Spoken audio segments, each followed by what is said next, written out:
This is the Czechoslovak shortwave station, Praha, OLR5A on 19.7 meters, 15,240 kilocycles. Ladies and gentlemen, you will now hear our first broadcast from North America. The President of the Republic, Dr. Edward Beneš, yesterday evening ordered general mobilization of all members of the Czechoslovak military forces, including all reserves, up to the age of 40, and in the case of specialist reserves, beyond that age.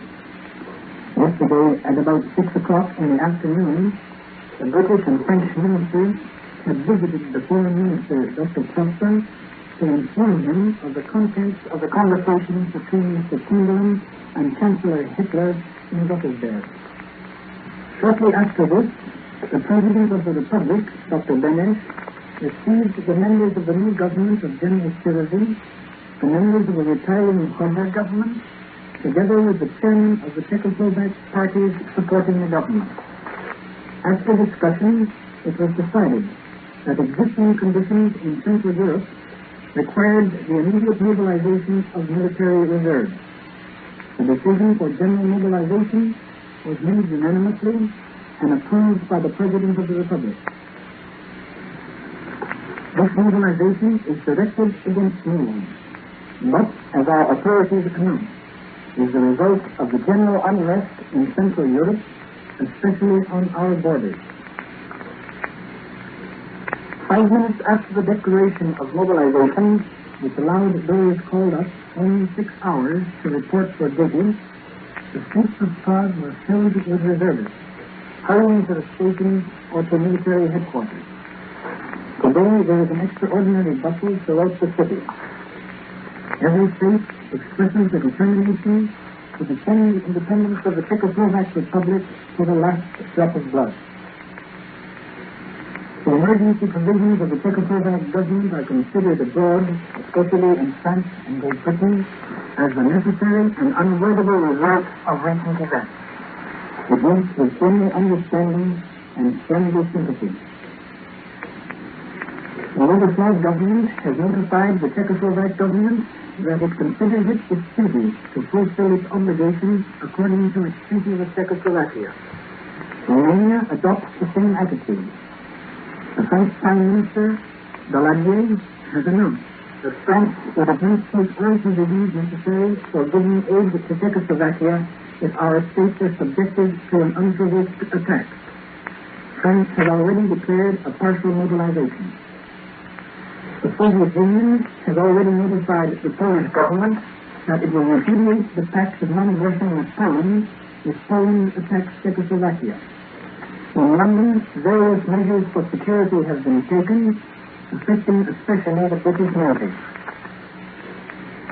Czechoslovakia receives these reports of provisions taken by friendly or allied states with natural satisfaction. On the other hand, the false reports spread by the German wireless stations and press service have been rejected here with scorn. The German wireless has welcomed the services of the runaway comrade Heinlein. Heinlein has broadcast an appeal to the sedate Germans of Czechoslovakia to disobey mobilization orders. We are glad to announce, however, that all the reserves of German nationality in Czechoslovakia are fulfilling their duty and taking up the positions assigned to them. The leaders of the former sedate German parties who fled with Heinlein at a time of great danger and seriousness into Germany, the German citizens who have remained in the Republic now are rallying to the call to the colors. The Czechoslovak democratic people of all nationalities look to the next few hours and days with strong hearts and determined minds. Ladies and gentlemen, you are listening to the Czechoslovak shortwave station Praha, OLR5A on 15,240 kilocycles. This is the end of our broadcast from North America. We are signing off. From Prague, Czechoslovakia, NBC has returned you once again to Radio City, New York, and presents at this time more bulletins from the Press Radio Bureau. The British Navy has canceled all leaves. British authorities this morning ordered the main base of Great Britain's naval power in Malta to a virtual wartime basis. Anti-aircraft guns were placed in position and ships of the fleet were concentrated off Alexandria, Egypt. In an unusual early morning audience, King George of Great Britain received Foreign Secretary Viscount Halifax.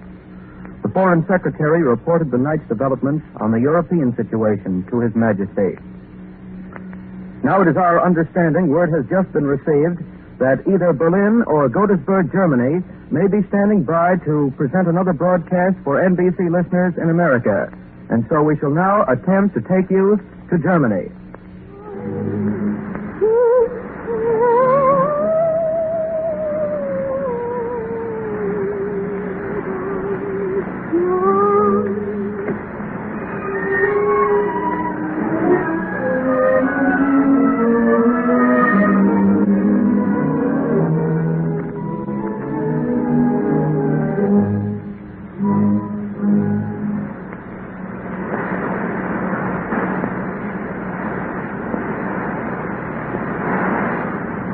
Morgendlich leuchtet in hoch im Schein.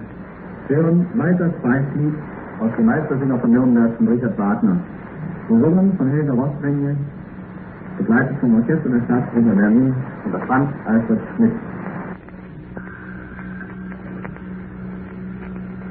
Back in America once again until such time as we may return to Berlin. And more bulletins from the Press Radio Bureau. Padua, Italy. Premier Mussolini today declared in a speech that Czechoslovakia has until October 1st to answer Adolf Hitler's demands. Mussolini said, quote, Germany has forwarded proposals to Prague to which Prague has until October 1st to reply.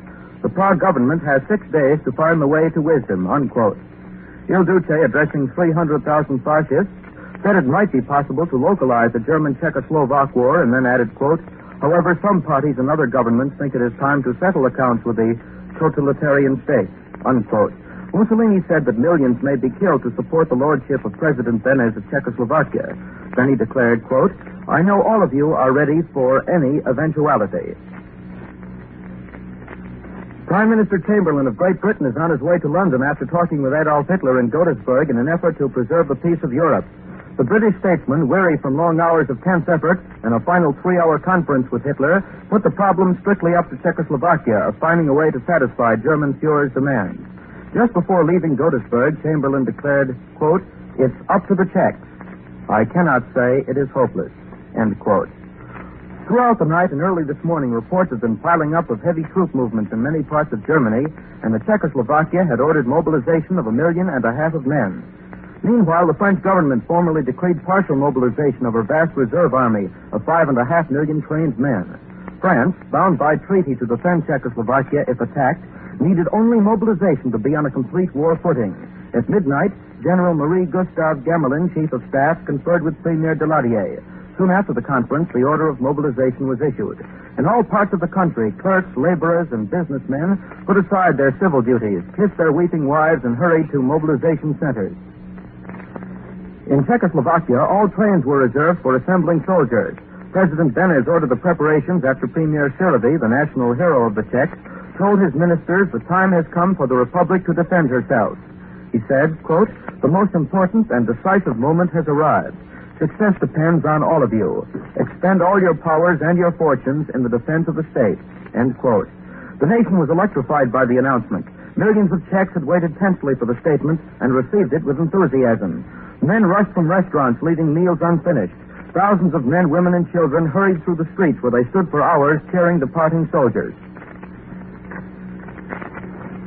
These bulletins were from the Press Radio Bureau. The National Broadcasting Company and its associated stations from coast to coast have remained on the air throughout the night to bring you last-minute broadcasts. At frequent intervals, American newsmen and NBC commentators have been heard from London, Godesberg, Germany, and Prague. From all parts of Europe, news bulletins assembled by the Press Radio Bureau were flashed within a moment's notice into open microphones. We've heard on this special broadcast programs from London, Paris, and Prague.